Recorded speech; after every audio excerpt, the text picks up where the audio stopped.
Sonamura-Boxanagar road blockaded by the Sonamura subdivision's N.C Nagar Uttar villagers demanding drinking water and electricity on Wednesday.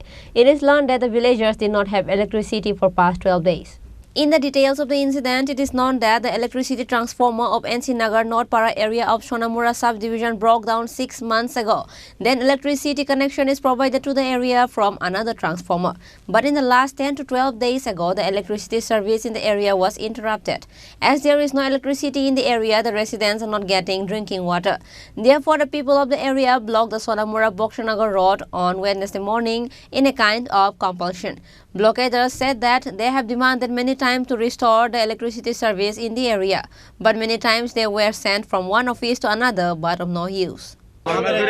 মূলত সমস্যাটা কি থাকো কমপক্ষে 6 মাস যে ট্রান্সমিটার নষ্ট যে একটা লাইন এটা বাদ হয়ে গেছে এরপরে বলছে যে এটা পাল্টা দিব অফিসের স্টাফ আসলে বলে তোমরা অফিসে যাও না কেন অফিসে গেলে ঠিক করে দিব এরপরে স্টাফ বলতে আছে যে তোমরা দরকার রাস্তা অবরোধ করো আমরা বলতে আছি তোমরা বলতে আছো তাহলে কাজ যেতে হইতে আছে না আমরা কি করব আমরা এটা কাজ আর হইতো না এটা ট্রান্সমিটার পাল্টা দিয়ে আজকে 6 মাস আমরা কষ্ট পাইতেছি আজকে 10-12 দিন আমাদের একবারে কারেন্ট পুরো ডিস্টার্ব কারেন্ট পাইতেছি না পানি পাইতেছি আমরা কারেন্ট নাই পানি নাই এই কারণে আমরা রাস্তা অবরোধ করে রাখছি Therefore, the blockaders claim that they will not lift the road blockade till their demands are met. Reported by Mosharraf from Sonamura, Chini Khorang.